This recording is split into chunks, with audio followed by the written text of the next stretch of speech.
Welcome to the Stoic Storyteller, your sanctuary for raw, unfiltered stories about the darker side of human nature.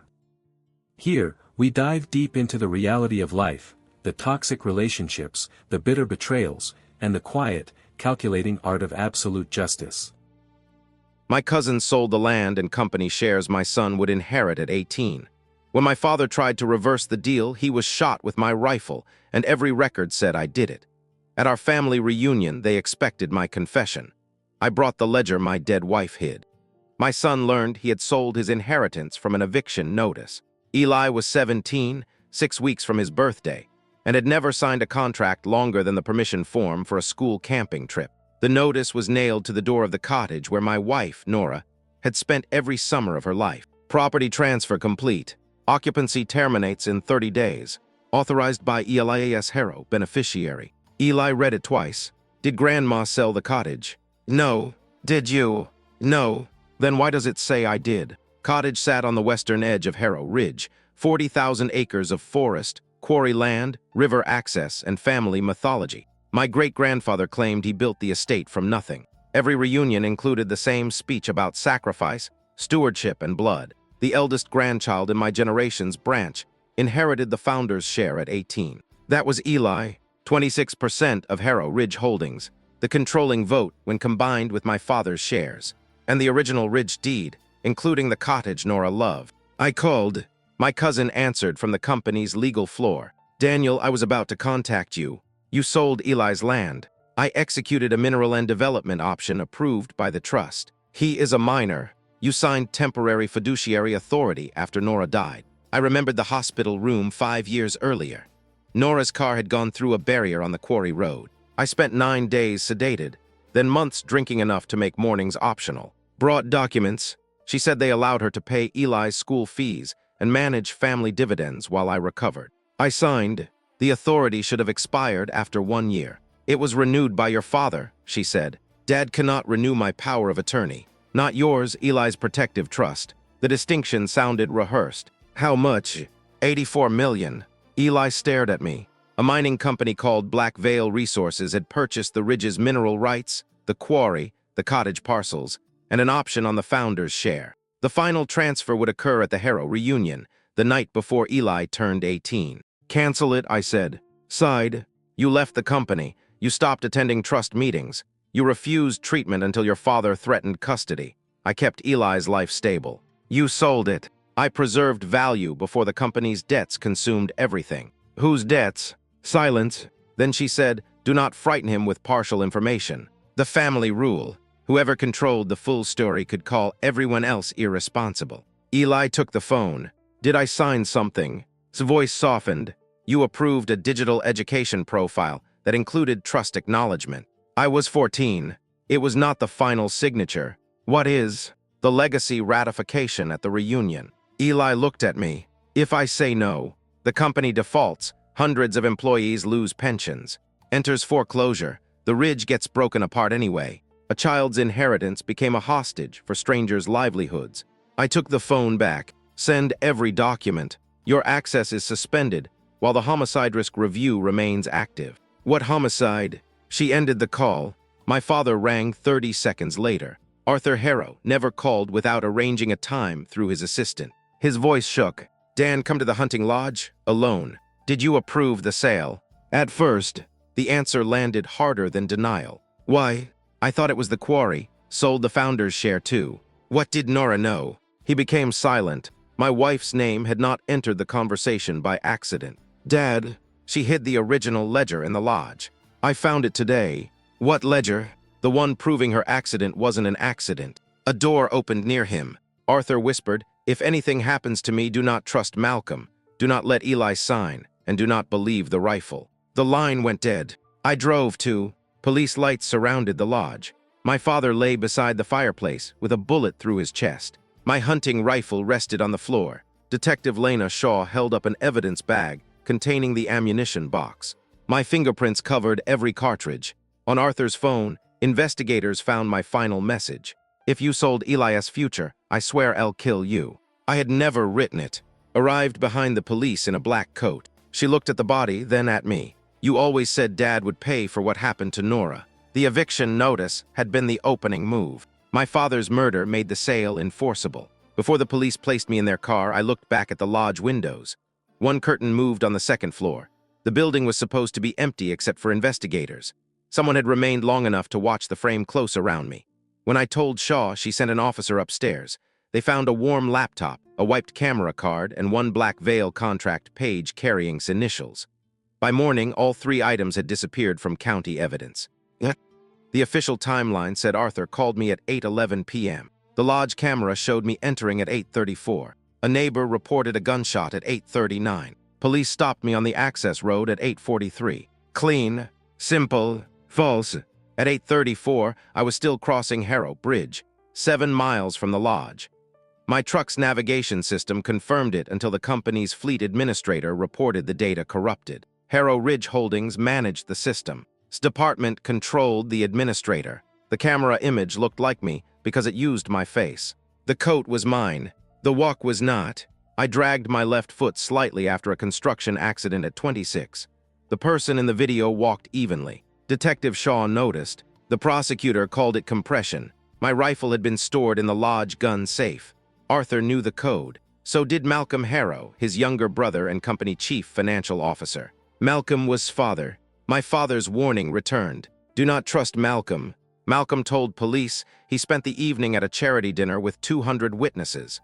Photographs placed him at the ballroom at 8 and again at 9. The hunting lodge sat 15 minutes away by helicopter. Harrow Ridge owned one.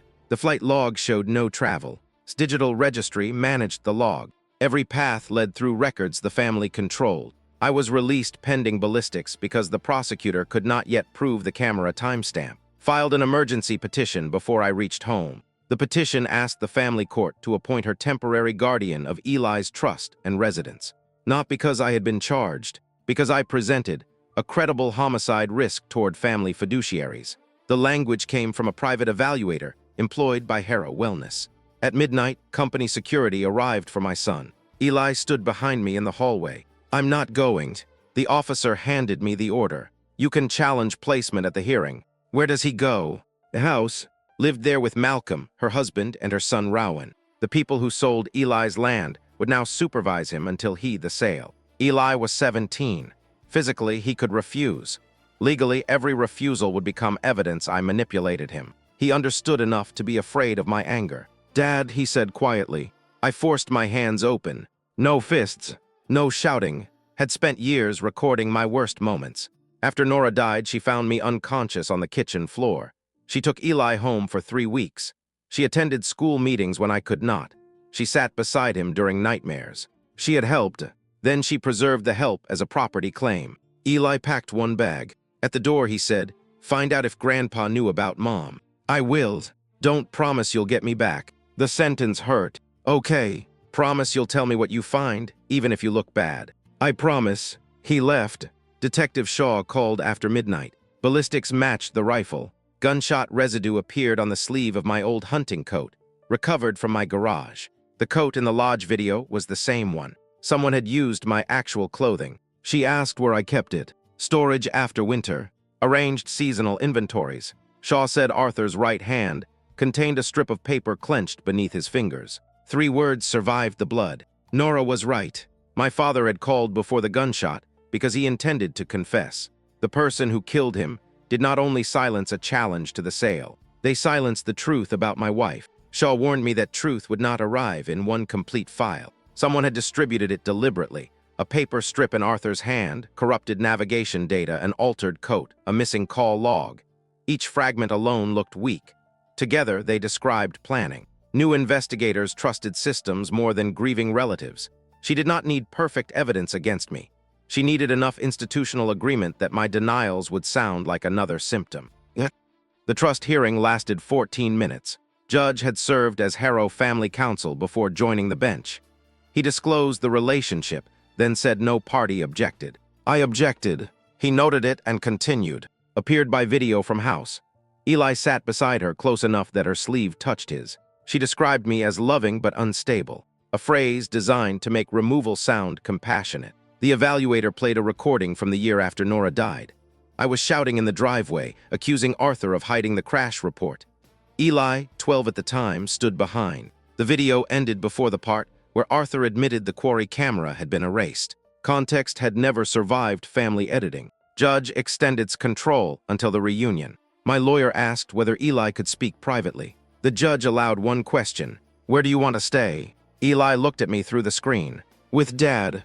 Lowered her eyes as though wounded. The judge said preference was relevant but not decisive. Then Eli added, but I want access to the trust records.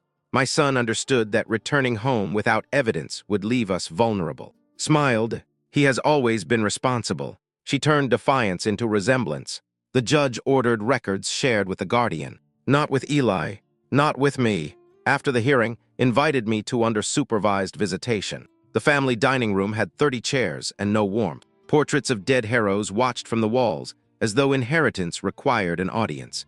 Eli entered with Rowan, 16-year-old son. The cousins had grown up together. Rowan looked embarrassed. Offered tea. I did not touch it. She said Arthur's funeral would be combined with the annual family reunion due to travel arrangements and trust deadlines. Dad has been dead one day. He planned the gathering. You planned the ratification. Arthur approved it. He was reversing it. According to you. Eli asked for the sale contract, placed a tablet on the table. The agreement transferred mineral rights, surface access, and an option to purchase the founder's share for $1 after ratification. The $84 million had already gone to Harrow Ridge Holdings. Spent, pensions, debt, and a private loan to Malcolm's shell company. Why $1? Eli asked. Because the purchase price was prepaid. You sold my vote. I secured your future. By removing it. Remained calm. The founder's share is a burden. Environmental liabilities, worker claims, collapsing revenue. The sale gives you a protected trust worth $12 million. $84 million entered the company. $12 million reached Eli. The family called the missing 72 survival. I asked about the paternity certification attached to the trust. The screen listed Eli as conditional descendant pending biological confirmation. Nora and I had fertility treatment. The company claimed the clinic could not verify the embryo chain. If Eli failed biological confirmation, Rowan became the eldest qualified grandchild. Son would inherit the share she had already sold. Rowan read the page over Eli's shoulder. I didn't know. Said it is only a contingency. Her son stood. You told me the reunion vote was for the employee fund. It is connected. You used my name. For your protection. He walked out. Even her own child discovered care as paperwork. Eli looked at me. Am I your son? Yes. Did Mom ever say otherwise? No. Said Daniel, certainty is not evidence. She had ordered a new DNA test through Harrow Medical. I refused. Eli agreed. Not because he doubted me. Because he wanted the result.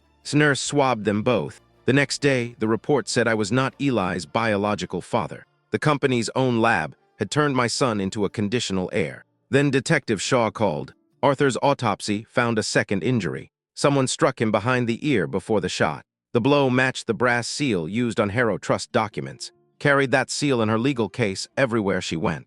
As I left, watched from the upstairs gallery. She had attended the entire meeting without announcing herself. Later, Rowan told me she asked only one question, whether Eli looked frightened enough to sign. Not whether he was safe. Not whether the test was accurate. Fear was another asset to be measured. The matriarch who called inheritance duty had already accepted that her great-grandson would be pressured, as long as the pressure protected the estate. Yet, Harrow Medical reported that Eli shared no biological relationship with me. It also reported he matched an anonymous donor in the clinic archive. The donor identification number belonged to a man named Owen. Owen died 6 years before Eli was conceived. The clinic had used a dead man's genetic profile to disqualify my son. Brooks, my attorney, obtained an independent test. Eli could not leave for collection, so Rowan smuggled out a toothbrush. The laboratory confirmed I was Eli's father, with 99.99% probability. Called the sample contaminated. The Harrow report remained the one recognized by the trust. Eli's body was not in dispute. Institutional preference was. Rowan began sending me photographs of documents from his mother's office. He said he did not want the founder's share. I don't even want this family, he wrote. One photograph showed the DNA order. Requested comparison against archive profile K17, not my actual sample. K17 was Owen. Why use him? Owen had worked as quarry safety manager the year Nora died. He reported structural cracks, contaminated wells, and illegal blasting near the Western Road. 3 weeks later, he died in a machinery accident. His widow sued. Arthur settled privately, preserved his DNA in the company clinic. Another photograph showed a handwritten note from Arthur. K-17 links Nora to the ledger. The dead man was not random. He had helped my wife. Nora worked as an environmental engineer before leaving the company. After Eli was born, she audited groundwater near the quarry. Residents in the valley reported miscarriages, cancers, and livestock deaths. Arthur said independent testing found no company contamination. Nora did not believe him. The night she died, she drove to meet Owen's widow. Her brakes failed on the quarry road. The family called it an accident caused by rain. I asked questions until grief and alcohol made every accusation easy to dismiss. Found me one night with Nora's files spread across the floor. She burned some in the fireplace because she said they were keeping me sick. I had thanked her. Now Rowan sent a photograph of one surviving page. Black veil option requires clean environmental representation. Disclosure destroys sale. The mining company would withdraw if Nora's ledger became public. Arthur initially approved the sale because told him the contamination claims were closed. Then he found the ledger. He called me. Someone killed him. Detective Shaw interviewed about the brass seal. She said it had been stolen from her office. Security footage showed a masked person entering 2 days earlier. The person used my employee code from 15 years ago. Again, my identity. Again, her system. Shaw asked for raw server logs, claimed a ransomware attack. Evidence disappeared through a technical emergency. The family had prepared before anyone requested it. The independent DNA report reached Judge. He ordered a third test at a neutral university laboratory. Objected, citing Eli's emotional welfare. The judge overruled her. Before the sample appointment, Eli developed severe vomiting at house. Harrow Medical diagnosed food poisoning. The university collection was delayed. Rowan texted me. Mom gave HIM, a CALMING supplement before dinner. I called an ambulance. Security access, saying a physician was present. Detective Shaw arrived with police. Eli was transported. His blood showed a sedative and a compound that temporarily reduced white cell DNA quality in cheek samples. Said the supplement came from the family wellness clinic. She blamed a dosing error. The same relative asking the court to trust her laboratory had drugged the person being tested. Eli woke in the hospital. He said sat beside him all night. She was crying. Do you believe her? I believe she was scared. Of hurting you. Of losing. My son understood the difference. The neutral DNA test proved I was his father. The trust still did not restore him automatically. Filed an appeal. At biology had to wait behind procedure. The university laboratory also found traces from 2 other profiles in the Harrow sample kit. One belonged to Rowan. The second belonged to Nora. Had prepared several outcomes before choosing the one that disqualified Eli most cleanly. If the dead donor failed, she could claim an embryo switch. If Rowan's profile surfaced, she could call contamination. The test was not designed to discover a father. It was designed to make biological truth too disputed for the trust deadline. Nora hid the ledger inside a children's book, not at the hunting lodge. Arthur lied about where he found it because he feared the lodge phone was monitored. The strip of paper in his hand, Nora was right, came from a page torn from Eli's childhood copy of The Wind in the Pines. Eli remembered Nora writing notes in the margins. The book remained at house. Rowan retrieved it from the old nursery. Inside the back cover, Nora had cut a narrow compartment. The ledger was gone. A key remained. The brass tag read Reservoir House 4. Harrow Ridge maintained 4 abandoned pump houses along the Western Valley.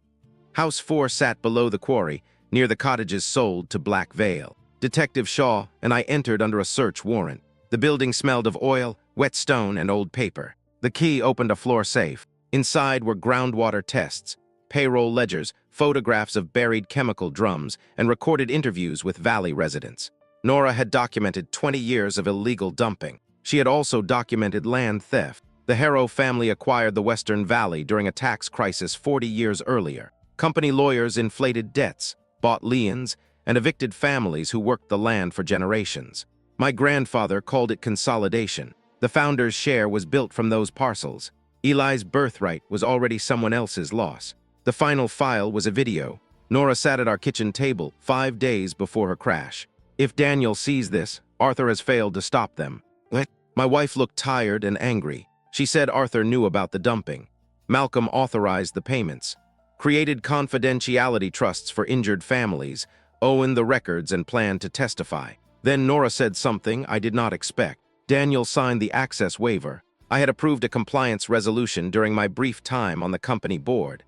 Arthur described it as an emergency cleanup authorization. The resolution allowed Malcolm to move hazardous material before inspection. My signature helped remove the drums Nora photographed. I remembered the meeting. I had asked one question. Arthur said the issue was routine. I voted yes. Nora continued, Daniel will say he did not know. That is true. He will also know he did not want to know. The sentence survived her more accurately than comfort would have. She had asked me to review the technical appendix. I said legal team had handled it. I preferred family trust over marital doubt. The video named the person who damaged Nora's brakes. Not Malcolm. She had photographed him meeting a mechanic at the fleet garage. Owen obtained the work order, later erased it. Arthur learned after the crash. He concealed the evidence to protect Malcolm and the company. My father had not killed Nora. He helped her killer remain family. A noise came from outside. The pump house door slammed. Fuel poured through the ventilation grate. Someone struck a match near the window. Shaw fired through the latch while I wrapped the files in a fire blanket. We escaped seconds before the room ignited. A drone hovered above the trees, streaming video. The arsonist was not physically present. The device's serial number belonged to Black Veil Security. The buyer was now destroying evidence to protect the sale. Black Veil issued a statement saying the drone had been stolen. Every guilty institution had learned the family language of missing control. Most documents survived. The original land ledger did not. Someone had removed it before us. Only the index remained. One entry read, Founders share origin, Eli Harrow personal approval. Was my 91-year-old grandmother. Arthur and Malcolm's mother. The family reunions honored matriarch. The woman who had told Eli since childhood that the ridge would one day be his. She had created the theft before any of us were born. At the hospital, Eli watched Nora's video. I did not remove the section about my signature. He asked, did you help them? Yes. On purpose? No. Does that matter? Yes. Does it fix it? No. He nodded. The truth damaged my image. It preserved our agreement. Shaw recovered the pump house drone's control signal from an antenna on Hall. The arson had been launched from inside the family estate while hosted a prayer meeting for Arthur. 20 relatives later swore no one left the room. They were probably telling the truth. A timer had done the work. The family no longer needed a person standing beside every crime. Years of planning allowed violence to occur, while everyone preserved an alibi together. The Harrow reunion had always been presented as tradition. White tents, family photographs, a founder's toast, children racing near the lake, while adults compared inheritances without calling them that. This year, the reunion schedule included Arthur's funeral, Black Veil's closing, Eli's legacy ratification, and his 92nd birthday. Grief, commerce, adulthood, and obedience in one weekend. Called it efficient. The sale documents required Eli's signature before midnight on his 18th birthday. If he refused, Black Veil could demand repayment of $84 million plus penalties. Harrow Ridge did not have the money. The company would enter bankruptcy, sent every employee a letter explaining that one beneficiary's decision threatened pensions, health insurance, and jobs. She did not name Eli. She did not need to. Workers began sending him messages. Please think of our families. Your grandfather built this for all of us. Let grief destroy the company. A 17-year-old became the face of insolvency. The court returned Eli to me after the drugging incident, but left as temporary trust guardian. Physical safety separated from financial control. At home, Eli read every employee message. You can block them, I said. They're real people. Yes. So if I say no, what happens? Receivership. People lose jobs. Some. And if I say yes, Black Veil owns the ridge. The contamination claims may disappear into settlement. The Valley families lose leverage. Every option carried other people. That was how adults made children choose the crime they preferred. Proposed an injunction. The judge required a bond equal to Black Veil's possible loss. $40 million. Justice priced beyond us. Detective Shaw had evidence of murder framing, but the prosecutor said financial disputes could proceed separately until charges were filed. Systems divide related harm into cases until no single room sees the pattern. Rowan visited secretly. He brought Arthur's old dictation recorder, had found it empty and discarded it. The battery compartment contained a memory card. Arthur's voice began 2 weeks before death. I approved the black veil option after Malcolm said bankruptcy was unavoidable. Assured me Eli's share remained protected. Then later, I discovered the option includes full control. Nora's ledger proves environmental fraud. If the sale closes, the buyer inherits our crimes and the power to bury them. Arthur named. His mother had ordered the Western acquisitions decades earlier. She told him the evicted families were temporary occupants. She knew burial grounds lay beneath the proposed quarry expansion. Arthur participated. He admitted it. I kept telling myself I would repair the harm after securing the company. Every year, survival became the reason not to begin. My father's confession did not make him brave. It made him late. The final entry recorded an argument with Malcolm. Arthur said he would stop the sale and confess at the reunion. Malcolm replied, "You will put your grandson in poverty to impress a dead woman." Arthur said, "Nora was right about you." A blow struck the recorder. Then's voice entered. "Dad, put the seal down." Malcolm said, "Call Daniel." Answered, "No, use him." The recording ended. She had not fired the shot in that moment. She had proposed the frame before the murder. Rowan listened beside us. He heard his mother turn my name into a weapon. "I need to testify," he said. Eli answered, "She'll say Dad manipulated you. She says that about anyone who disagrees." The cousins looked at each other. Their parents had placed them on opposite sides of an inheritance neither wanted. The reunion was not a celebration. It was a closing table surrounded by relatives. We decided to attend, not to preserve Eli's birthright, to reveal what it had cost. Arthur's recorder also contained a list of relatives who had accepted private payments from reserve. Some received school fees, some medical bills, some houses. None had signed a conspiracy. They had simply learned that family generosity increased when questions stopped. Called it distributed silence. The reunion would be filled with people who could truthfully say they never approved murder while knowing their comfort depended on never asking why Arthur had suddenly become afraid of his own company. 2 days before the reunion, Eli returned to house. He did it voluntarily. He left a note on the kitchen table. "I need her to think I'm signing." My first reaction was terror. My second was anger. The exact emotions had used to define me. I called him. He did not answer. Rowan said Eli wanted access to the trust server and ledger key. She would never allow it if he remained with me. "You let him go. He is not my prisoner." The sentence corrected me. At welcomed Eli with cameras present.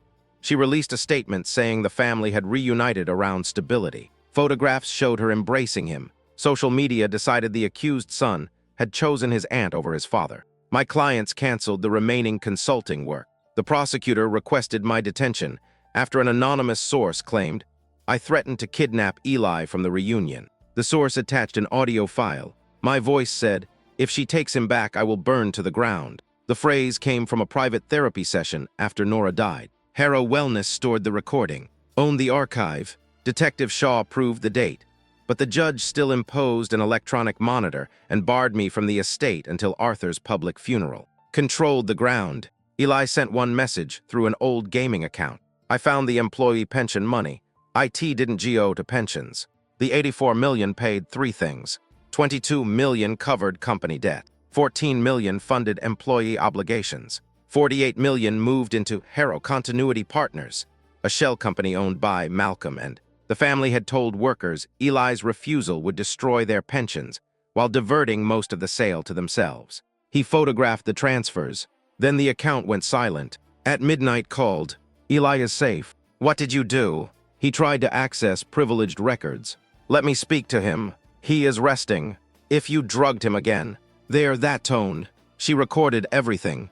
I lowered my voice. "Let me speak to my son. He chose to return. He chose evidence." Paused. She had not known how much he found. "You always turn him into Nora," she said. "What does that mean?" She believed discovering wrongdoing made every risk noble.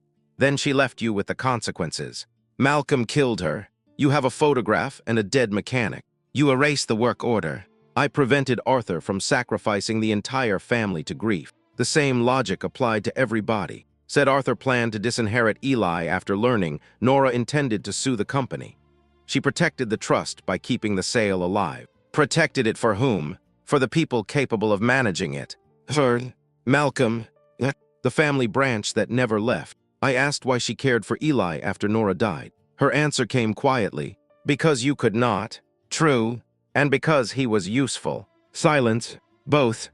The next morning, Eli appeared in a televised family statement. He sat beside and said he intended to sign at the reunion. His face looked calm. Too calm. Then he touched the table twice, paused, and once. A signal Nora taught him during panic. I love you. He continued. I believe the family deserves a complete accounting before the transfer. Looked toward him. He had inserted one condition live. The company issued a correction saying he misspoke. But thousands heard it. My son had chosen her house, not her side. The difference depended on surviving until the reunion. The news photograph of embracing Eli appeared beside an older image of her carrying him from Nora's funeral. Commentators called the pair proof that she had always been his real protector. Eli saw the comparison and nearly came home. Rowan convinced him to stay by reminding him that leaving because strangers misunderstood the image would still let outsiders decide his choices. He remained inside, surrounded by cameras, learning how difficult it was to act freely when every movement became a narrative. Black Veil began draining the old quarry lake before the reunion. They said it was part of safety inspection. Nora's car had never been recovered from the ravine below the western road. Police believed the flood channel carried it into deep water after the crash. If Black Veil found it first, the evidence disappeared into private property. Detective Shaw obtained a search order. The company delayed access for 6 hours due to blasting. By the time we arrived, one section had been dredged. A crushed vehicle sat beneath a tarp near the processing shed. Nora's. The license plate remained. The brake line had been cut cleanly. Inside the trunk, we found a waterproof case. My wife had carried a second ledger. The case had been opened recently. Most pages were gone. One envelope remained beneath the spare tire. For Daniel, if Arthur chooses Malcolm. Nora had known my father might betray us. The letter said she planned to leave me temporarily and take Eli to her sister after delivering the evidence. Not because she stopped loving me, because I kept asking her to wait until Arthur fixed the company internally. I had turned delay into marital loyalty. She wrote, "You think family conflict is more dangerous than family power. It is not." The sentence hurt because she had been right and died before I learned it. She also named a witness, Pike, Black Veil's current security director. At the time, worked for Harrow Fleet Maintenance. Malcolm paid him to cut the brake line, later arranged a job with Black Veil in exchange for silence. The buyer had employed the man who killed the engineer, exposing the property. Murder became part of due diligence. Shaw brought in, everything until she showed the surviving payment index. Then he offered a deal. Malcolm ordered the sabotage. Arthur discovered it after the crash, found before police did, and said he could either accept a new identity and job or be blamed alone. He accepted. Did she know Nora would die? I asked. She knew the car would fail on the western descent. That was enough, said Malcolm shot Arthur at the lodge. Arrived minutes later, struck Arthur with the brass seal when he tried to reach the phone, and gave Malcolm my rifle. Malcolm fired, staged the coat, residue, messages, and camera. Why did Malcolm trust her? He didn't, she recorded him. My cousin built leverage while helping her father murder his brother. Had seen the video on's private drive. He gave the password. Federal agents searched house. The drive was missing. Eli's room was empty. Said he left with Malcolm for a private reconciliation walk. Malcolm's phone went dark near the quarry. The reunion began the next morning. They had taken Eli to the same road where Nora died. My monitor barred me from entering the estate, but Shaw removed it under emergency authority. We drove toward the western ridge. A drone feed appeared on my phone. Eli stood at the edge of the drained quarry beside Malcolm. His voice came through the speaker. Sign the ratification, or your father watches you fall where your mother did. She was not hiding anymore. Then Eli looked directly at the drone camera. He held up Arthur's recorder. You forgot Grandpa made copies. The counter showed 12,000 viewers. My son had routed the threat into the reunion broadcast. Malcolm lunged. The image spun. A gunshot echoed from the quarry. The feed went black. That had not been part of our plan. Eli created it after finding threat templates in the trust server. Each document contained a hidden emergency broadcast function designed to pressure employees during labor disputes. He turned the company's coercion tool outward. The irony did not make the danger noble. It showed how thoroughly he had entered their system to escape it. When the feed went black, I could not tell whether I had raised a brave son or watched the family teach him its worst method. Rowan took the bullet meant for Eli. He had followed Malcolm through the service trail after discovering where they were going. When Malcolm raised the gun, Rowan stepped between them. The bullet entered his shoulder. Not fatal, enough blood to make scream when she arrived. For one moment, the architect of so many calculated risks became only a mother seeing her child on the ground. She ran to Rowan. Malcolm ran toward the woods. Eli kept Arthur's recorder. Federal agents reached the quarry within minutes because they had revealed the location. Shaw arrested beside her son. She shouted that Malcolm acted alone. The live audio contained her threat. She said it was meant to force Eli away from the ledge. The family instinct toward reinterpretation survived arrest. Rowan went into surgery. Eli sat in the hospital waiting room wearing Nora's blood-stained old field jacket, recovered from the car. He had taken it from evidence without asking. I wanted to object. Then I saw his hands shaking. I sat beside him. "You were going to sign?" I asked. "I was going to make the server release the ledger when I used the trust key." "You didn't tell me. You would have stopped me." "Yes." "Would you have been wrong?" The question had no easy answer. He had exposed a threat and nearly died. I had delayed Nora's exposure to protect her and lost her anyway. Risk did not become wise because caution once failed. "I don't know," I said. Eli nodded. That was better than turning his danger into heroism. Requested to see him. He refused.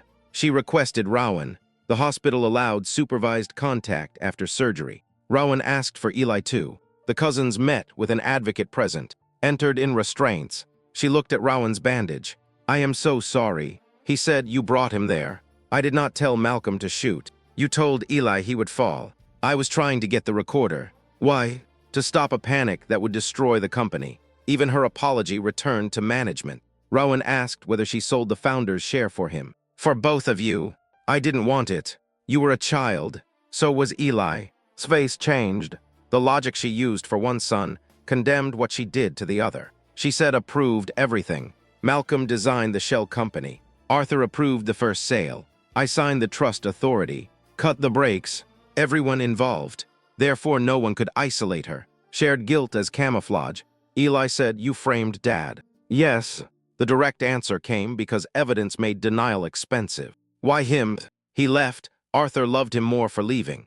Said you would inherit because suffering made your branch sympathetic." I kept the company running while everyone praised Nora's courage and Daniel's grief. Jealousy beneath strategy. Had spent years doing the family's work while resenting those harmed by it. The institution rewarded her until exposure threatened. Then it would call her rogue. She wanted the others named. She offered the private drive and ledger key in exchange for reduced charges and protection for Rowan. Rowan said, "Don't use me in the deal." She looked at him helplessly. Parenthood had become her last bargaining asset. He turned away. The bullet hit the wrong air because Malcolm aimed at the child blocking the sale. But the family had been firing at both boys for years.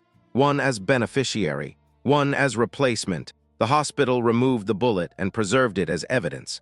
It matched a pistol registered to private security trust, not Malcolm personally. The weapon had passed through 3 company custodians, each protected by indemnity agreements. Even the gun belonged to a structure before it belonged to a hand. Lawyers later used that chain to argue uncertainty. Rowan kept the scar. His body carried the clearest record in a case built to make every official record debatable. Harrow refused to cancel the reunion. Her son was dead. Her other son was wanted for murder. Her granddaughter was in custody. Her great-grandson had been shot. She instructed catering to add more coffee. "Families do not abandon the table during crisis," she said. At 91, weighed less than a winter coat and controlled every room she entered. The reunion moved from the lake lawn into hall. Federal agents secured the doors. Reporters waited beyond the gates. Employees gathered for the promised pension vote, sat beneath the founder's portrait, and called the event a private family matter. Detective Shaw placed a warrant on the table. Read it without glasses. "You think paper changes ownership?" She had spent a lifetime making paper do exactly that. We questioned her about the Western land. She said the Valley families failed to pay taxes during a recession. Harrow Ridge purchased liens lawfully. Nora's ledger showed the company had inflated assessments, intercepted notices, and refused payment plans. Called it aggressive consolidation. "The quarry employed the same families," she said. "After taking their farms, land changes hands. Graves too." Her eyes hardened. The western expansion covered 3 family cemeteries. Harrow crews moved marked stones but left many remains beneath fill. Black Veil intended to blast the site. Eli's birthright included legal responsibility for desecrated graves. She said the dead did not require acreage when the living required wages. The same arithmetic at every crime. I asked whether she approved sale. Yes. Did you approve framing me? No. Did you approve Nora's silence? I approved resolution. What does that mean? She was offered money. She refused. Then Arthur was told to control his family. My father interpreted control as concealment. Malcolm interpreted it as sabotage, interpreted it as erasure, claimed not to order methods. She created the required outcome and judged others by delivery. Eli entered with his shoulder uninjured, but face exhausted. Smiled.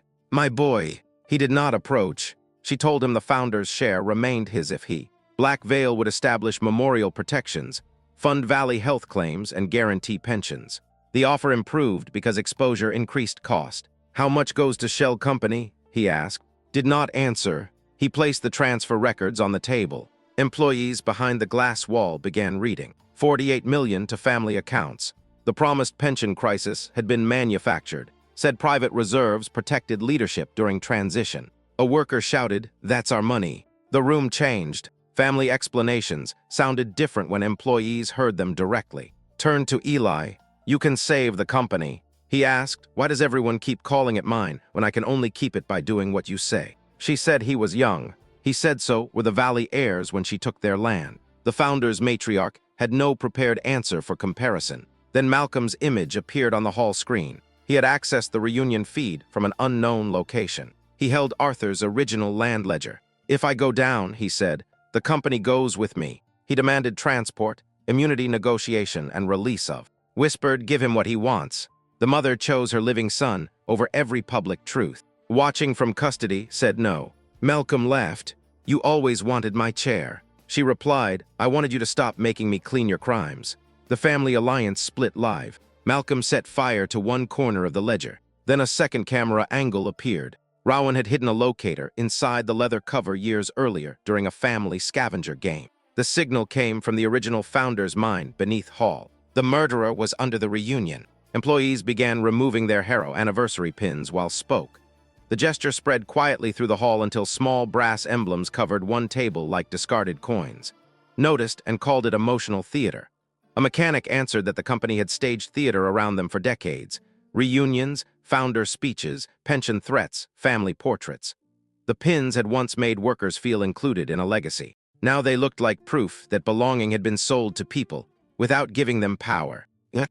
The founder's mine had been sealed since 1978. Officially, unstable supports made entry impossible. Unofficially, the tunnels connected Hall, the Quarry Road, and the Western Valley. Malcolm had used them to reach the hunting lodge without appearing on cameras.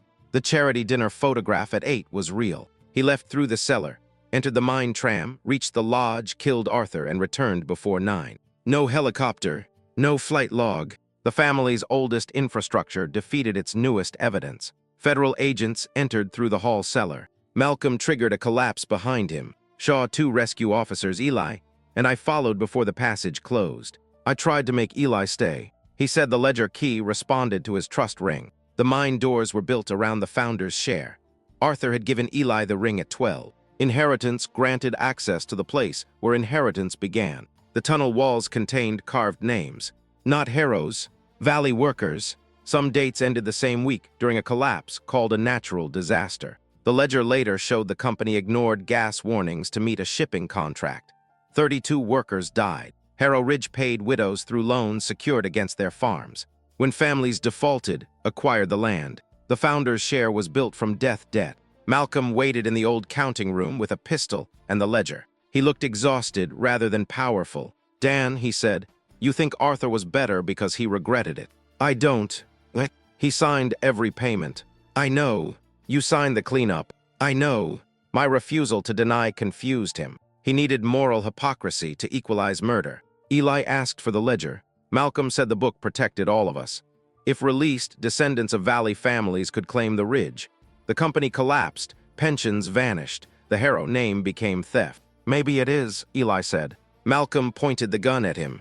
I killed Nora because she would have made you poor. The confession came as accusation. I killed Arthur because he wanted forgiveness more than family. He called murder loyalty. Then he said plan the frame. She told me Daniel's grief made him believable. True. She struck Arthur. True. She loaded the rifle. Likely true. She told me to fire. Had the last part. Malcolm wanted his daughter to share the bullet. We needed the private drive. Without it, his statement became another self-serving story. Eli moved toward the ledger. Malcolm fired into the ceiling. Dust fell. The old supports shifted. Shaw raised her weapon. He placed the pistol beneath his chin. If I die, the ledger burns. He had tied a flare to the book. My father had tried to confess after decades. Malcolm preferred destruction. I said, you want to believe you protected the family. His eyes moved. She already asked us to give you whatever you wanted. The words reached the sun beneath the killer. Did she? Yes. For me. For the company. The distinction broke something. Had trained both sons to mistake usefulness for love. Arthur sought late redemption. Malcolm became the person who performed the unforgivable tasks. He lowered the gun slightly. Shaw moved.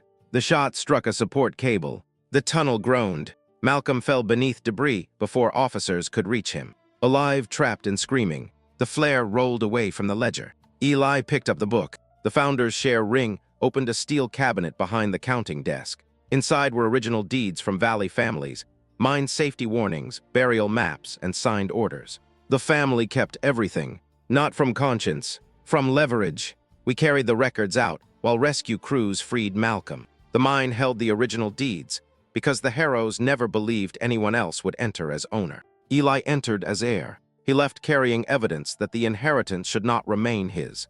Rescue crews found Malcolm conscious beneath the fallen beam. He begged Eli not to release the ledger until visited him. She never entered the hospital. Her lawyer delivered a message instead: cooperate with the family defense. Malcolm read it 3 times and asked whether she had written anything personal. She had not. The son who killed to remain useful finally saw that usefulness was the only relationship she promised. It did not produce remorse immediately. It produced evidence. Offered a plea before the reunion resumed. She would surrender the private drive, testify against Malcolm, Black Veil, and admit framing me. In return, I would sign a statement accepting shared responsibility for Arthur's death. Not murder, provocation, and negligent escalation. The statement said my threats and unauthorized investigation caused Arthur to confront Malcolm, leading to the shooting. Wanted the family crime divided until no person carried intention. The prosecutor rejected the legal language, but allowed us to continue the conversation. I asked to see the confession. His lawyer slid it across the table. I had threatened Arthur. I entered restricted property. I took Eli into dangerous investigations. I signed the cleanup waiver. I accepted family money after Nora died. All true or partly true. Then the false conclusion. My conduct caused the murder. I picked up a pen, watched through the glass. She believed guilt would make me bargain. I added paragraphs. I wrote that I ignored Nora's warnings, trusted Arthur's internal promises, and signed environmental authority without reading the appendix. I wrote that I allowed to become Eli's practical parent while I drank. I wrote that I delayed public reporting because I feared financial collapse. Her lawyer stopped me. That is not the agreed statement. It is my responsibility. It exposes civil liability. Yes, understood. A controlled confession works only when the controller decides which guilt matters. I was separating mine from hers.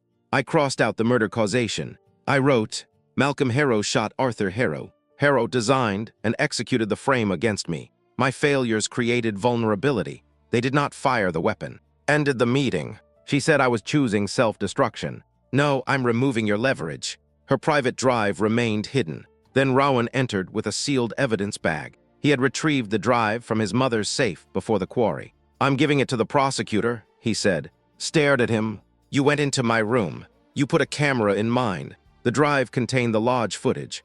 Malcolm striking Arthur, taking the brass seal from her case. Arthur reaching for the phone, hitting him behind the ear. Malcolm holding my rifle, wrapping his hands in my old coat before the shot to transfer residue.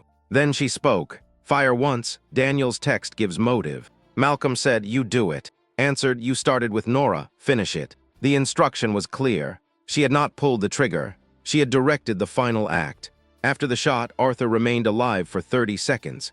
Knelt beside him. He whispered, Eli will hate you. She said, Eli will understand survival. He died looking at the relative who believed the next generation would excuse anything done in its name. The drive also showed moving Nora's car, Black Veil executives discussing the ledger, and approving payments to Valley families conditioned on silence. The prosecutor filed charges, asked Rowan why he betrayed her. He said, "You taught me records matter." The child used her value against her. The reunion would resume publicly for the trust decision. No longer controlled the sale. Black Veil still held the contract.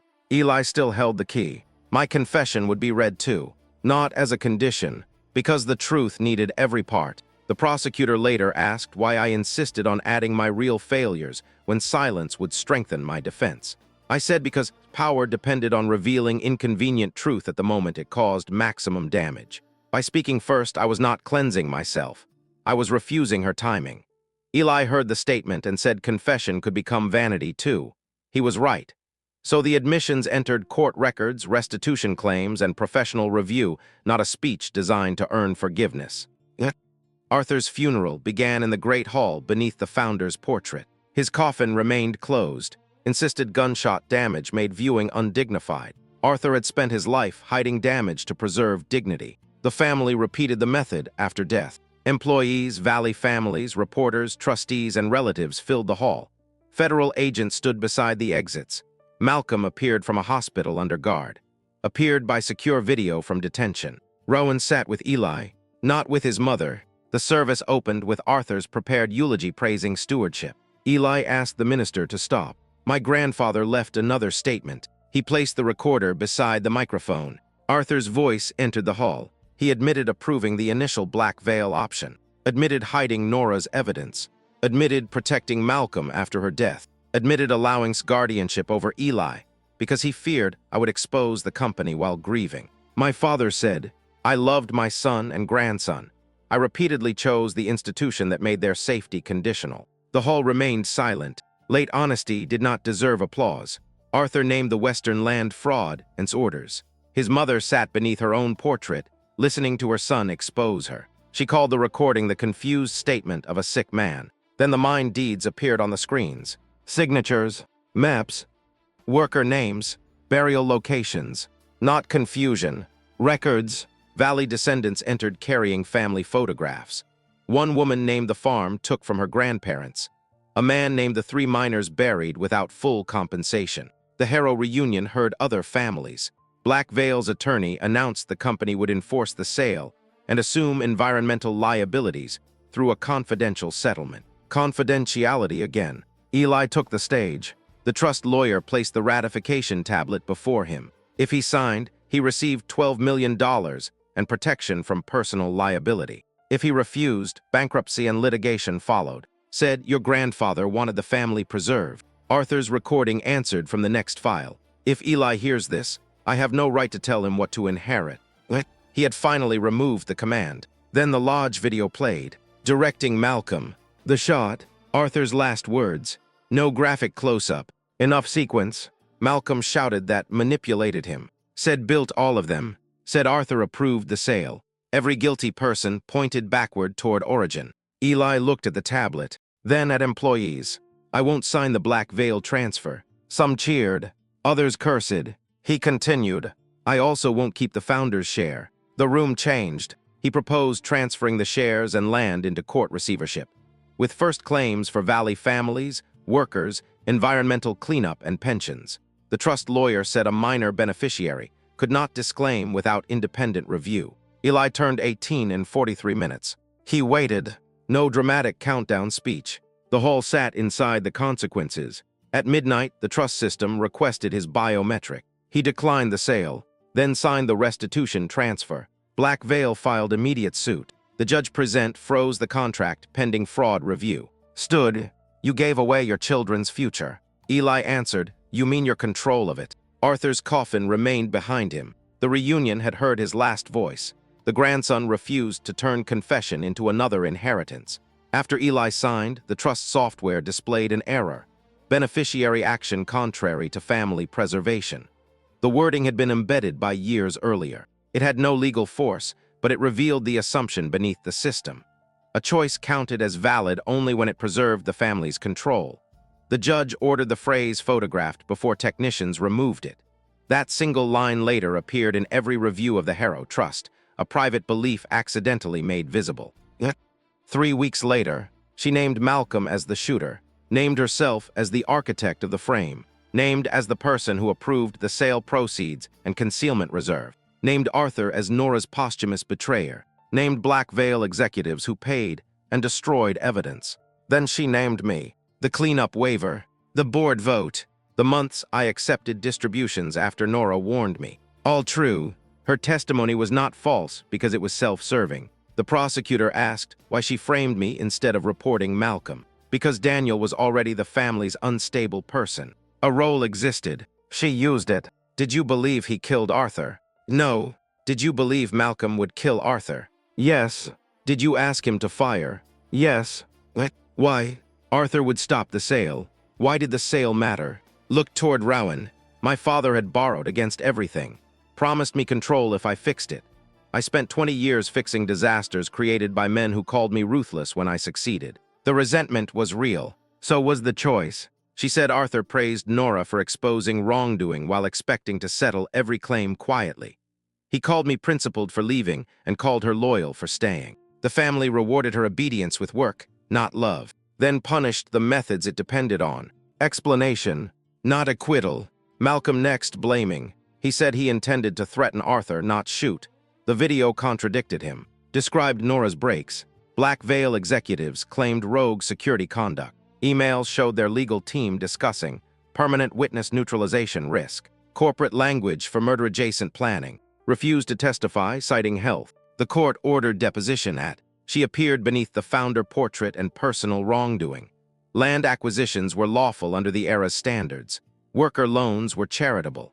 Burial relocation reflected economic necessity. She called Eli's restitution transfer emotional vandalism. The judge asked whether she authorized $48 million into family reserves. Yes. Why? To preserve leadership after sale. Whose leadership? Ours. The answer ended the illusion that pensions required the diversion. My own testimony came last. Lawyer asked whether I wanted revenge. Yes. The courtroom shifted. Did that desire influence your actions? Yes.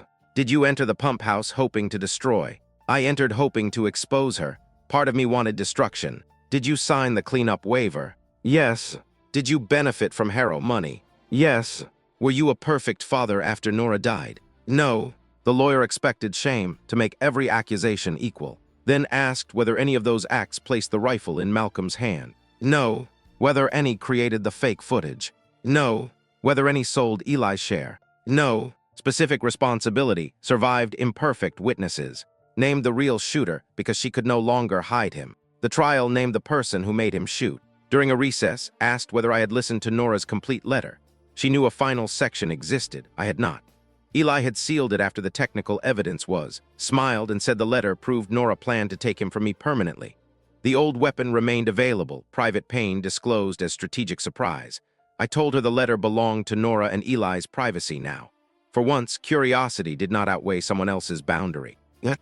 Harrow Ridge entered receivership after the Black Veil contract was suspended, filed a petition to remove Eli's restitution transfer. She argued cognitive trauma, family pressure, and adolescent. A 91-year-old woman asked the court to declare an 18-year-old incompetent because he gave away her preferred inheritance.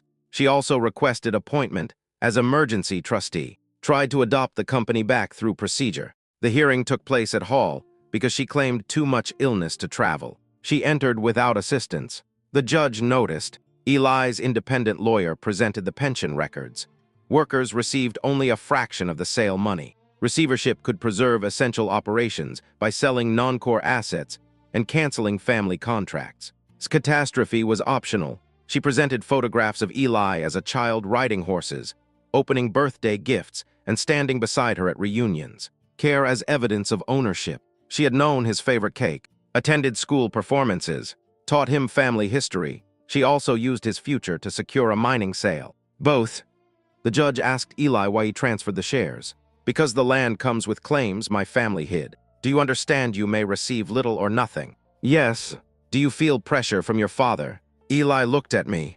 My father wanted me safe. Sometimes that became pressure. This choice is mine. The answer did not make me comfortable. It made it credible. called him ungrateful. He said, "I am grateful for things you did. That does not make the land clean." The court upheld the transfer provisionally. Legal control ended. After the hearing, she asked to speak with me privately. I agreed with recording. She said Arthur was weak, Malcolm was obedient, was capable, and I was sentimental. Roles assigned from childhood. "You always ran when the family needed you," she said. "I left the company. You left work for others. True enough to sting. Stayed. And you taught her staying meant doing anything. Said families survive because someone accepts dirty hands." I asked whether survival remained valuable after every relationship became leverage. She looked toward the portraits.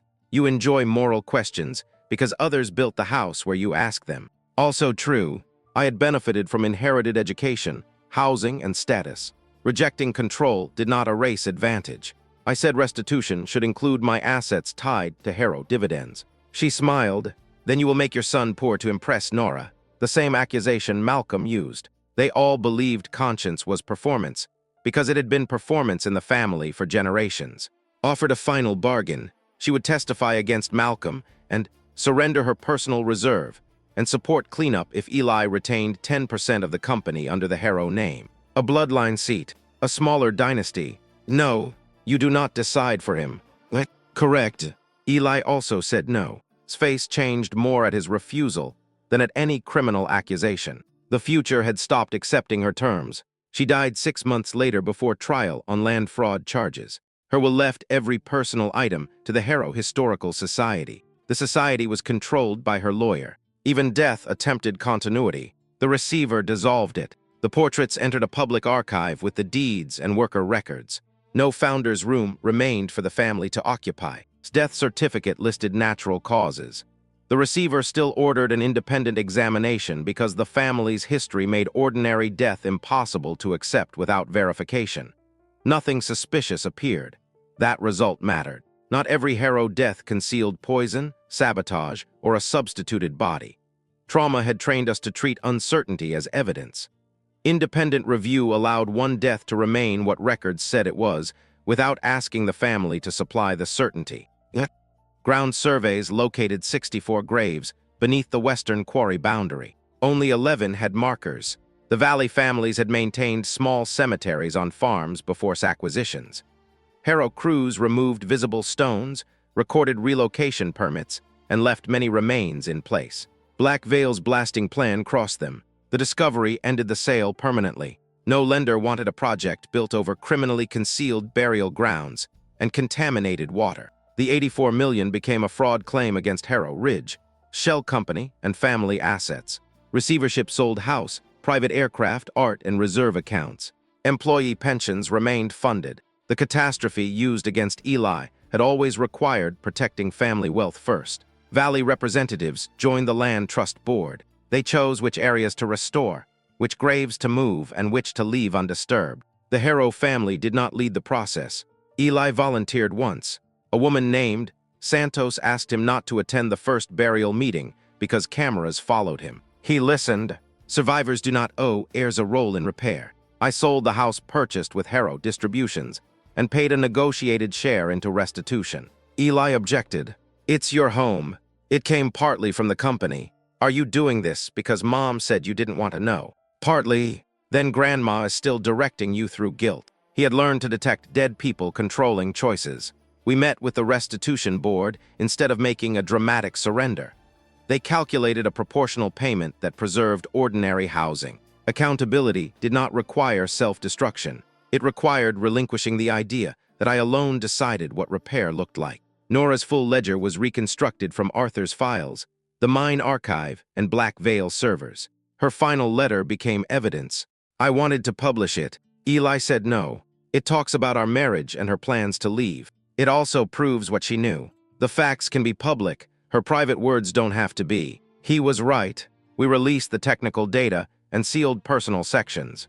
A dead woman's usefulness did not erase privacy. Arthur was buried in a municipal cemetery, not the family plot. His stone listed no company title. Eli selected one line. He told the truth after protecting the lie. Some relatives called it cruel. It was accurate. Nora's grave remained near the town where she grew up, beyond Harrow land. We added no heroic inscription. Her work spoke through cleanup orders and court records. The founder's share dissolved after assets transferred. No eldest grandchild would inherit control again. The phrase birthright disappeared from legal documents. The land had never been born with our name. It had been acquired through contracts, coercion, debt, and graves. Eli turned 19 during the first cleanup season. He received no trust distribution. I gave him Nora's field compass. An object, not authority. He asked whether I felt guilty that he lost $82 million. Yes. Do you think we made the wrong choice? No.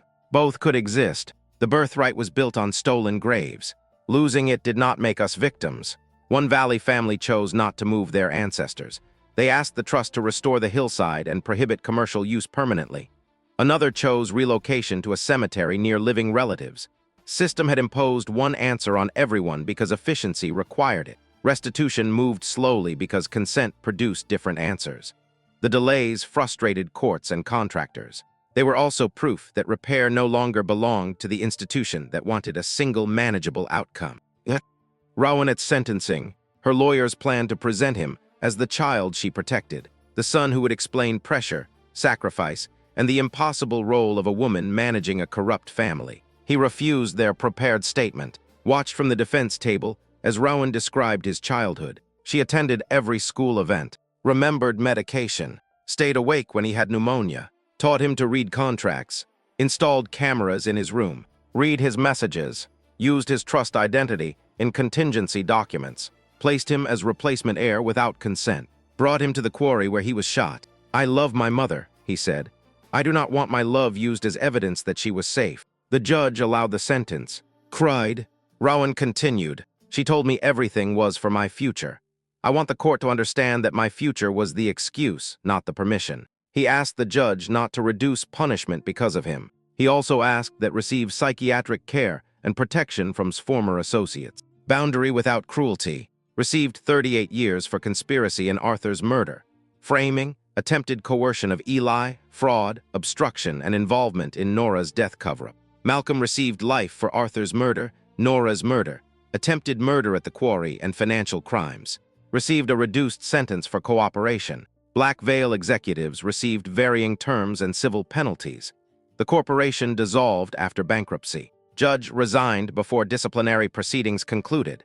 His trust rulings were reviewed. Harrow Wellness lost its license after investigators found years of therapy recordings used in family litigation. The evaluator who called my grief dangerous had sold private sessions too. Some of my recorded behavior was still frightening. Privacy violation did not make the behavior imaginary. I returned to therapy under a provider unconnected to the family. Eli chose a separate therapist. No shared reports. No family system dashboard. Rowan moved in with relatives outside and changed his surname to his mother's maiden name, Vale.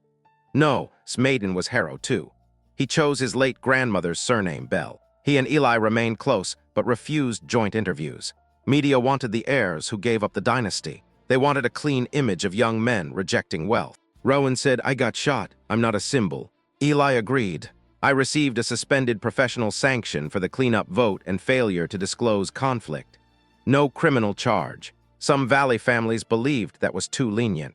Reasonably, I attended public hearings without speaking unless asked. Repair did not require centering my shame. After sentencing, wrote me, you always got to be the conscience because I did the work. I replied once, you did work the family demanded. You also made choices the family rewarded. Both are true. She wrote back 20 pages. I did not answer. Rowan refused his mother's defense because he refused to become the final asset in her case. The family had spent generations passing guilt through children. He stopped one transfer. After the hearing, Rowan asked whether refusing to defend made him disloyal. Eli said loyalty had been the family word for accepting damage quietly. Rowan did not feel relieved. He felt sick, angry, and protective of her despite everything. The advocate told him mixed feeling was not moral failure. He could love his mother, testify against her, reject contact for months, and later choose a supervised visit. A verdict did not have to dictate every future relationship. Arthur's murder produced 3 legal stories.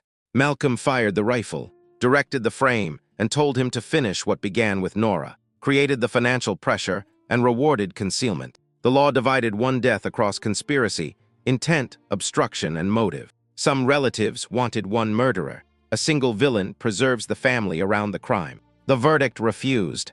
Arthur himself remained in the evidence as participant in Nora's cover-up, Western land fraud, and the Black Veil option. Victim did not mean innocent. That distinction angered people who needed the dead improved. Malcolm's lawyer said Arthur invited danger by threatening disclosure. The judge rejected it. Telling the truth late did not make murder deserve. His lawyer said she never touched the trigger. The jury convicted conspiracy, died before judgment, leaving criminal questions unresolved but civil findings clear. Black Veil blamed family fraud. Emails proved corporate knowledge.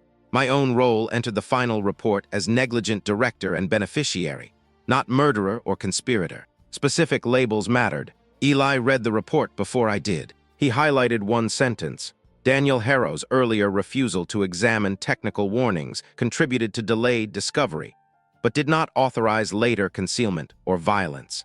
He asked whether I agreed. Yes. Does it feel fair? Yes. Does it feel good? No.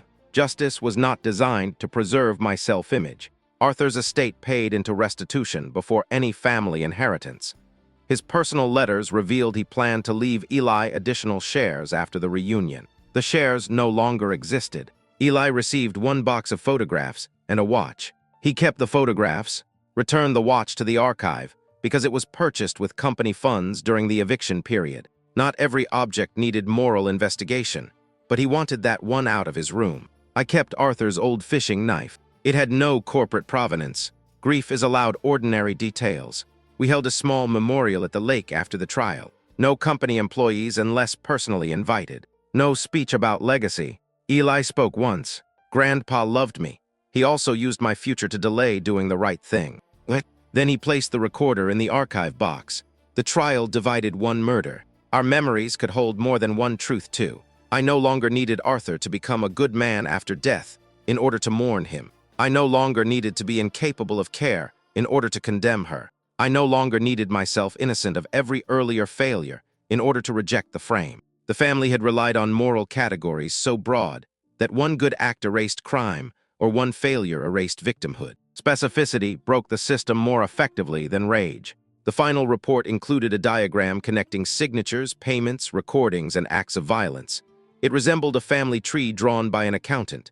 Arthur and Malcolm occupied one branch, and Rowan another, Eli and I another. Nora appeared through technical files and letters, sat at the root, but investigators cautioned against treating origin as total cause. Every later person still made choices.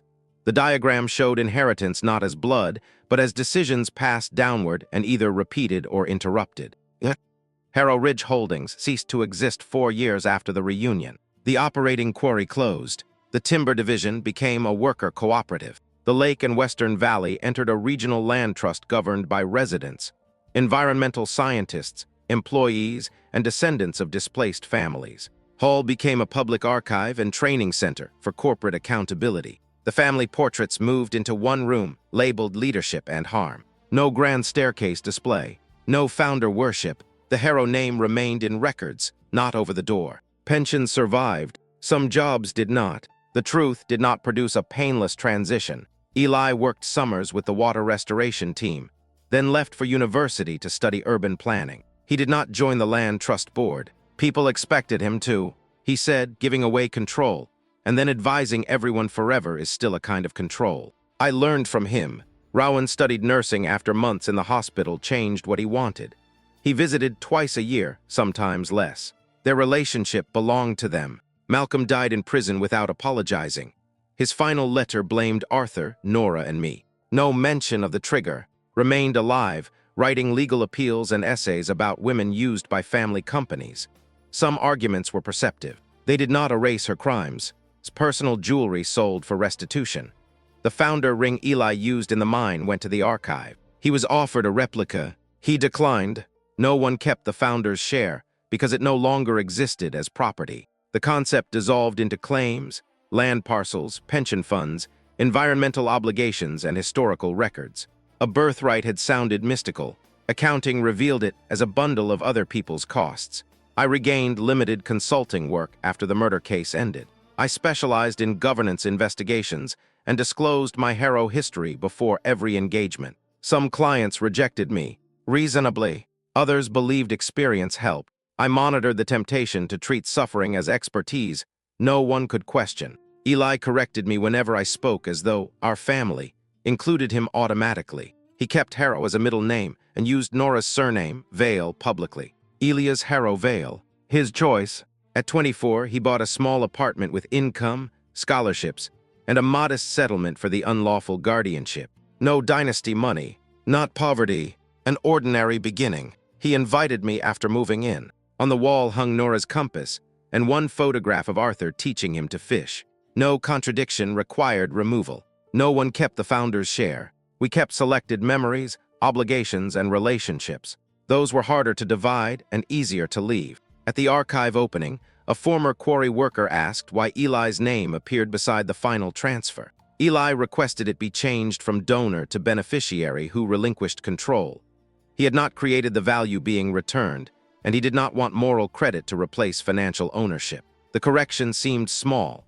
It prevented the last Harrow heir from becoming the new founder of restitution. Even generosity can rebuild hierarchy when institutions prefer a heroic name. 10 years after Arthur's murder, the Harrow reunion returned. Not as a family event.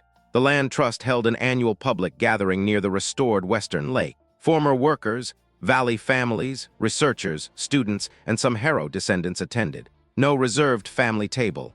No founder's toast. Eli came with his partner and their daughter, Nora, named with care rather than succession. Before the trip, he asked whether using the name created pressure. His partner said they chose it together. The question itself showed change. At the lake, children planted reeds along the cleaned shoreline. Memorial stones listed miners, displaced families, and people buried beneath the quarry boundary. Nora's environmental report appeared in the archive exhibit. Only the technical sections. Her private letter remained sealed. Arthur's recorder sat beside the lodge video and court findings. No one called him without also naming his delays. Sroll appeared in full. So did mine. Eli stopped at the panel describing the founder's share. The text explained how it passed through bloodline trusts until the final beneficiary transferred it into restitution. A visitor recognized him. "You gave all that away." Eli said it wasn't all ours. The man asked whether he regretted it. Sometimes, honesty surprised him. My son did not need to perform purity for strangers. We walked toward the old cottage site. Black Veil had demolished the building before the injunction. The Land Trust chose not to reconstruct it. For years, I imagined rebuilding Nora's summer home as repair. Eli preferred an open meadow. A house can become another claim. His daughter ran through the grass. No deed waited for her. No trust required her signature. No relative called the land her birthright. At lunch, Rowan joined us. He and Eli argued about football, not inheritance. I watched without turning their survival into a lesson. Later, Eli asked whether I still heard Arthur's final call. "Sometimes. Do you wish you had arrived sooner?" "Yes." "Would it have changed anything?" "I don't know." He nodded. We had stopped manufacturing certainty to comfort each other. At sunset, the Land Trust opened the former mine entrance for a guided history tour.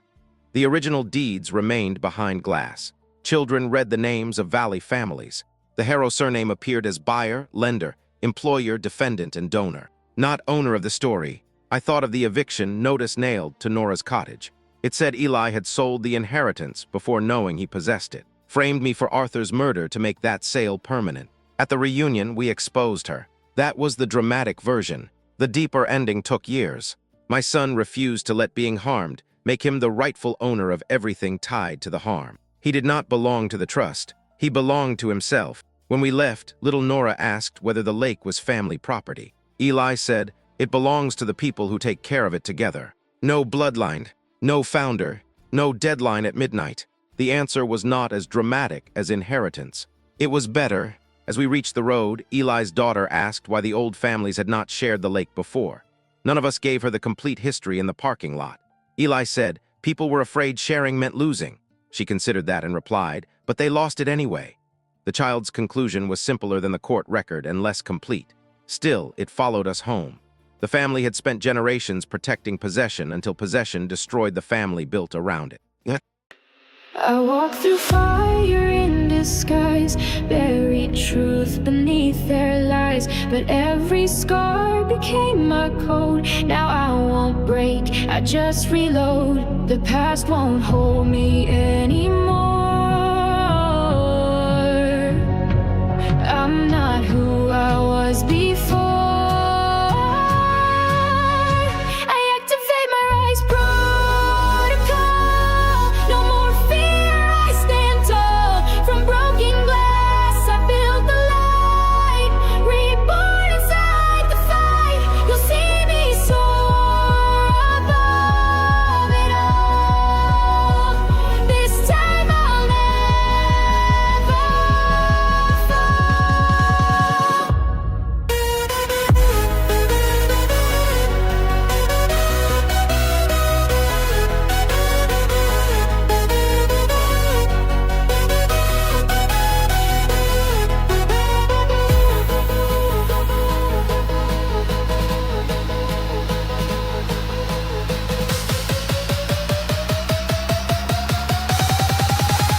found my name, a second chance, a brighter flame.